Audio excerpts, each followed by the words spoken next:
बहुत से स्टूडेंट्स को देखा है पढ़े जा रहे हैं पढ़े जा रहे हैं पढ़े जा रहे हैं बट रिजल्ट नहीं आ रहा है। जो लोग तुमसे बोलते हैं ना कि 12 घंटे पढ़ोगे तभी मार्क्स आएंगे, वो बिल्कुल झूठ बोलते हैं, क्योंकि मैंने ऐसे हजारों बच्चों को देखा है जिन्होंने कम पढ़ा बट उनके मार्क्स जो थे बहुत अच्छे आए। तो आखिर ऐसी क्या चीज है जो कि कुछ स्टूडेंट्स फॉलो करते हैं, जो कि कम पढ़ के अच्छे मार्क्स लाते हैं, जबकि कुछ स्टूडेंट बहुत पढ़ते हैं फिर भी उनके मार्क्स उतने अच्छे नहीं आ पाते। मेरा खुद समझ नहीं आ रहा मैं क्या करूं। मतलब बेसिकली मैं 4 सब्जेक्ट्स में फेल हो गया था। नहीं होता यार मुझसे। सर मैं पढ़ता तो बहुत हूँ, सारे लेक्चर्स करता हूँ, नहीं कर पाता, मैं कंसंट्रेट नहीं बैठ पाता तुम लोगों की तरह 6-6 घंटे। Just working hard doesn't do things in the world. मैं इतनी ज़्यादा पढ़ाई करता हूँ, मैं इतनी ज़्यादा मेहनत करता हूँ। सब कर लेता हूँ सर, मार्क्स नहीं आते। Study hard. If you work, how should you work? Work hard. निहायत ही बोरिंग सब्जेक्ट है यार ये।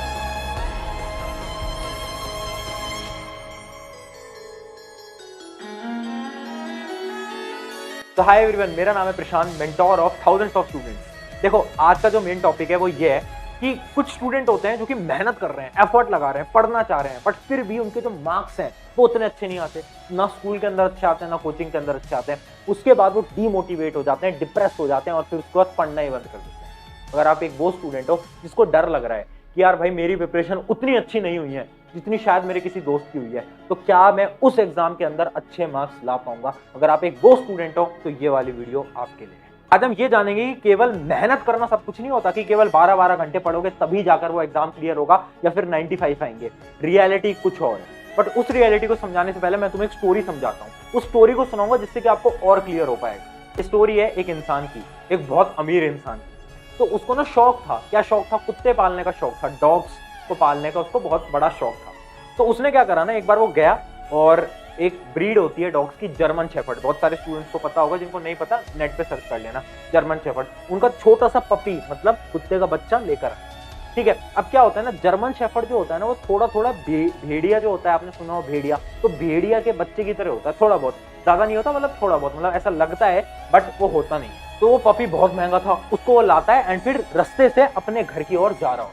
तभी 5 चोर देखते हैं और कहते हैं कि यार इतना महंगा कुत्ता है, अगर हम इस कुत्ते को चुरा लें और इसको बेच के आ जाएं तो यार पैसा ही पैसा हो जाएगा। तो सारे लोग कहते हैं हाँ यार पैसा ही पैसा होएगा, बट हम चुराएंगे कैसे?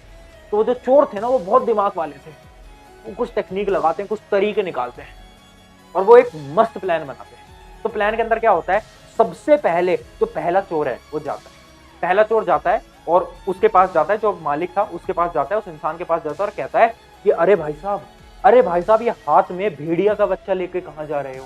इसको तो जंगल में छोड़ के आओ, ये तो आपको बड़ा होके काटेगा। तो उससे कहता है अरे पागल मूर्ख, दिखता नहीं क्या, ये तो जर्मन शेफर्ड है, इतना भी नहीं पता, पढ़े लिखे नहीं हो क्या?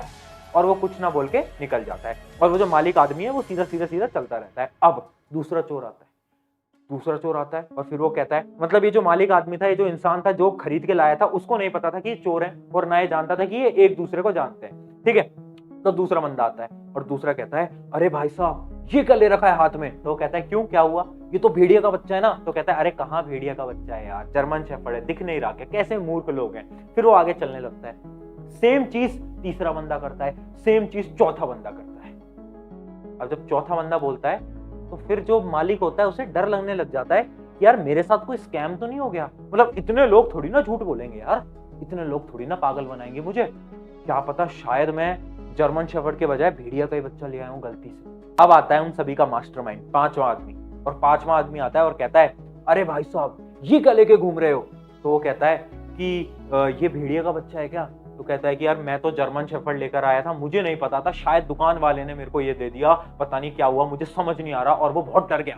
क्यों डरा? क्योंकि 5 लोगों ने कॉन्टिन्यूसली उससे ये कहा कि भाई जो तू सोच रहा है ये वो नहीं है, ये तो कुछ और है। और उस आदमी को बिलीव हो गया। अब उस आदमी ने बोला कि मैं क्या करूं भाई साहब, मुझे कुछ बताओ। तो वो जो चोर था उसको कहता है कि मैं एक आदमी को जानता हूं जो कि इसे जंगल में छोड़ के आ सकता है, आप मुझे दे दो, मैं उसे जंगल में छोड़ के आ जाऊंगा। तो वो आदमी कहता है कि यार सही है, मैं इसको घर लेके जाऊंगा और भेड़िया है, खतरनाक है, तो कुछ हो ना जाए, उससे बढ़िया है मैं इसी को दे देता हूँ। तो उसको देता है और वो लेकर चला जाता है और ऐसे उनकी चोरी सक्सेसफुल हो जाती है। पर भैया हमें क्यों सुना रहे हो ये, हमारा क्या फायदा? यार ये जो स्टोरी है ना ये तुम्हारी लाइफ है। आज के समय पर बहुत स्टूडेंट है जो कि अंदर से उन्हें ऐसा लगता है कि मेरी प्रिपरेशन अच्छी नहीं हुई, मेरी प्रिपरेशन अच्छी नहीं हुई। क्यों? क्योंकि शायद तुम्हें किसी रिश्तेदार ने ये बोल दिया कि भाई अगर तू 12-12 घंटे नहीं पढ़ेगा तो तेरा एग्जाम नहीं निकलेगा। IIT JEE NEET 10th class board 12th class board तेरा क्लियर नहीं होगा। अगर तू 12 घंटे नहीं पढ़ेगा तेरा UPSC क्लियर नहीं होगा। तुम्हें शायद रिश्तेदारों ने कह दिया, शायद कुछ यूट्यूबर्स ने तुमसे बोल दिया, शायद कुछ टॉपर्स ने तुमसे बोल दिया, शायद कुछ रिश्तेदार तुमसे ये कहते हैं कि तू तो पढ़ने में बेवकूफ है, तेरे से कुछ नहीं हो पाएगा, और तुमने मान लिया। क्यों मान लिया? क्योंकि जब सोसाइटी बोलती है ना तो हम उस चीज को मान लेते हैं। जैसे कि इस एग्जांपल में 5 लोगों ने उससे चीज बोली और वो मान लिया। पहली चीज है यार, अगर तुम्हें अच्छे मार्क्स लाने हैं ना तो खुद पे कॉन्फिडेंस रखो।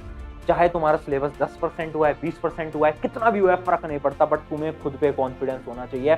तुम किसी की बात नहीं सुनोगे। इमेजिन करो अगर वो आदमी किसी की बात नहीं सुनता और सीधा सीधा सीधा चलता जाता, तो क्या कोई प्रॉब्लम आती? तो क्या कोई रुकावट आती? नहीं आती। और उसने क्या करा, औरों की बात सुनी तो उसकी जो प्रॉब्लम थी वो क्रिएट हुई और उसे लगने लगा कि वो जर्मन शेफर्ड नहीं है, वो तो एक वुल्फ है, वो तो एक भेड़ी है। पहला पॉइंट याद रखना है कि हमें खुद पे भरोसा होना चाहिए। हमें ये पता होना चाहिए जब हम एक एग्जाम देने जा रहे हैं तो हम किसी और की बात नहीं सुनेंगे। हमें पता है कि हमने पढ़ा है, हमने अच्छी प्रिपरेशन करी है। क्योंकि बहुत से बच्चों के केवल इस वजह से नंबर कम आते हैं क्योंकि उन्हें ऐसा लगता है कि उन्होंने जो प्रिपरेशन करी है वो इनफ नहीं है। क्या आपके साथ भी होता है कि आपको ऐसा लगता है कि यार जो प्रिपरेशन मैं कर रहा हूँ वो इनफ नहीं है, मेरे कंपटीशन तो बहुत ज्यादा बढ़ रहा है? तो सबसे पहली चीज है खुद पे तुम्हें बिलीव रखना है। अब मेन टॉपिक पे आते हैं कि भैया हम पढ़ रहे हैं, मेहनत कर रहे हैं, बट नंबर नहीं आ रहे। क्या रीजन हो सकता है? पॉइंट नंबर 1, हम सोचते नहीं है। हम सोचते नहीं है। भाई क्या कह रहे हो? देखो हम ना एक डिजिटल जमाने के अंदर रहते हैं।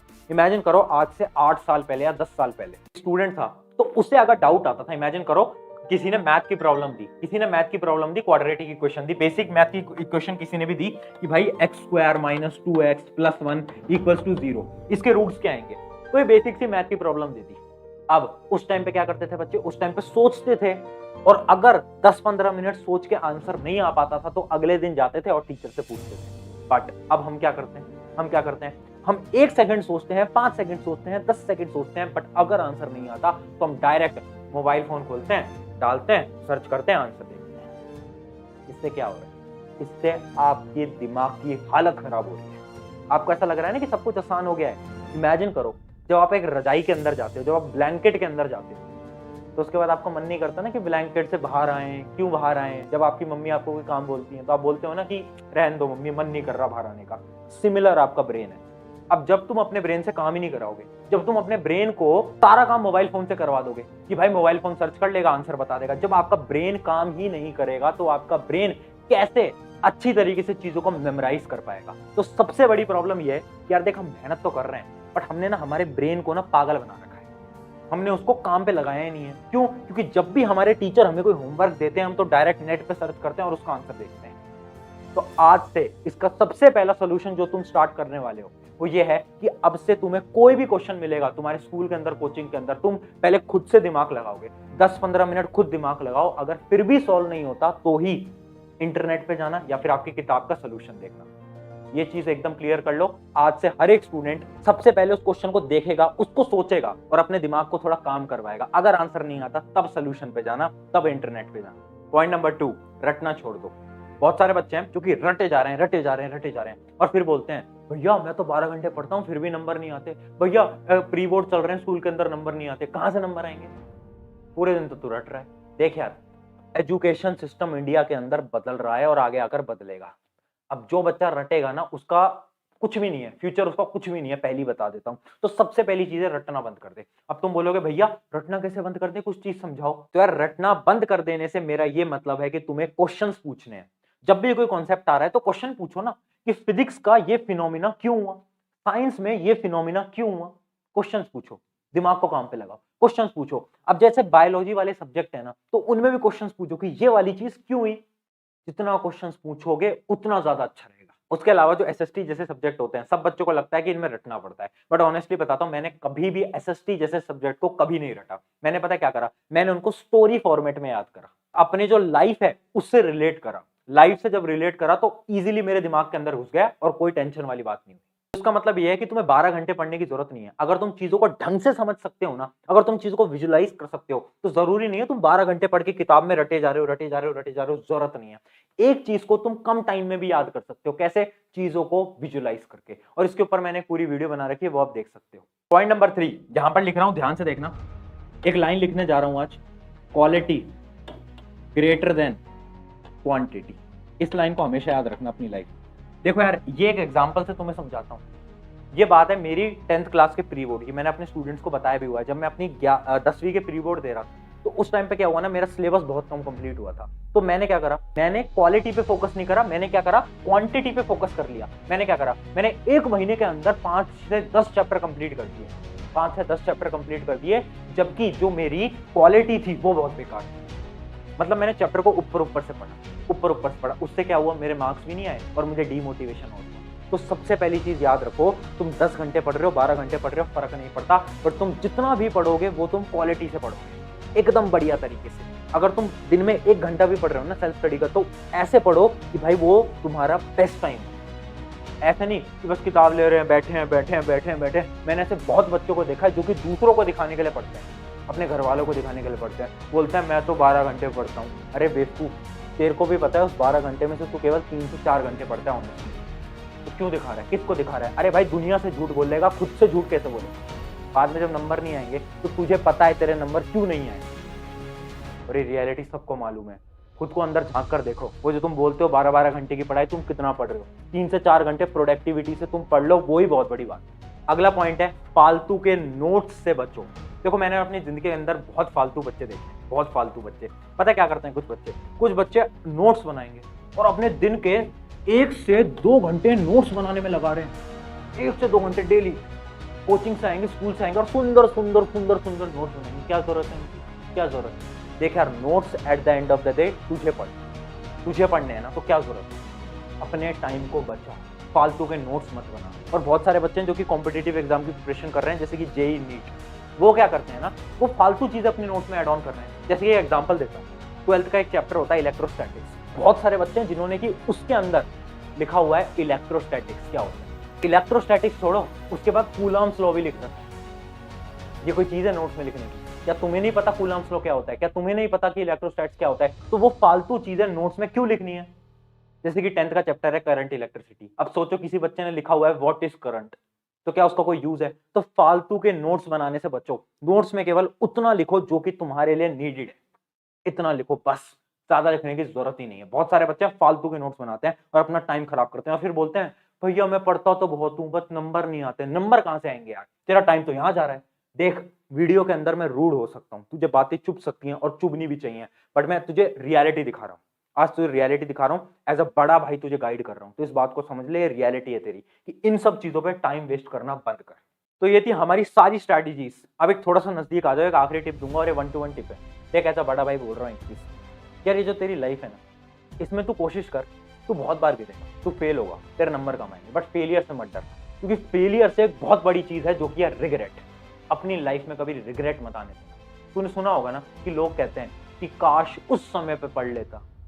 काश, ये जो काश शब्द होता है ना, ये होता है रिग्रेट। और अपनी लाइफ में कभी रिग्रेट मत आने देना। आज तेरे पास मौका है, आज तेरे पास पाथ है, आज तेरे पास रिसोर्सेज हैं। तेरे पेरेंट्स तेरे लिए दिन रात मेहनत करके तुझे अच्छी स्कूल के अंदर डाल रखा है, अच्छी कोचिंग के अंदर डाल रखा है। तो मेहनत कर और अपना बेस्ट दे। देख, रिजल्ट कैसा भी है मुझे फर्क नहीं पड़ता, ना तुझे फर्क पड़ेगा। मैं बता रहा हूँ, आज से कुछ साल बाद तुझे भी फर्क नहीं पड़ेगा इन रिजल्ट से, बट आज अपना बेस्ट दे ताकि बाद में रिग्रेट ना हो। क्योंकि यार जिसने फेलियर देख लिया ना, वो तो बहुत बड़ा बनेगा, वो तो जिंदगी में बहुत अच्छा करेगा। बट जो सबसे बुरी चीज है ना, वो है रिग्रेट। तो अपनी जिंदगी में कभी रिग्रेट मत होने देना, बस मेहनत करते रहो। फेल होगे, गिरोगे, उठोगे और लड़ते रहो। तो इसलिए याद रखना, मेहनत करते रहो। मैं मान रहा हूँ आजकल नंबर कम आ रहे हैं तो मेहनत कर रहे हो, तो कोई बात नहीं, जो मैंने आज टिप्स बताई हैं उनको अप्लाई करो और उनसे सीखो। अगर आपको आज सीखने को कुछ मिला है तो एक थैंक यू भैया जरूर कमेंट करना। बस इतना बोलूंगा, एक थैंक यू भैया जरूर कमेंट करना। क्यों कमेंट करवा रहा हूँ इतनी सी चीज? क्योंकि यार मुझे अच्छा लगता है अगर मैं आपकी वैसे किसी की भी मदद कर पाया हूँ, जब किसी को थोड़ा मोटिवेट कर पाया हूँ, किसी को एक रास्ता दे पाया हूँ, तो एक थैंक यू भैया कमेंट करना। अगर आपको वीडियो अच्छी लगी तो चैनल को सब्सक्राइब करना है, नहीं करना वो आपकी मर्जी। मैं कभी नहीं बोलता सब्सक्राइब करो। क्यों? क्योंकि हमारा एक मकसद है, हमारा एक गोल है, इंडिया में एजुकेशन के प्रति एक रेवोल्यूशन ला पाए, यूथ को मोटिवेट कर पाए। तो अगर आपको ये चीजें समझ आई हैं, अगर आपको कुछ गाइडेंस मिली है, तो अपने एक मित्र के साथ इस वीडियो को शेयर कर दो। सब्सक्राइब चाहे मत करना, बट एक मित्र के साथ इस वीडियो को शेयर जरूर कर देना। ऑन दिस नोट, शुक्रिया एवरीवन। मेरा नाम है प्रशांत, मिलते हैं नेक्स्ट वीडियो के अंदर। Take care, bye bye.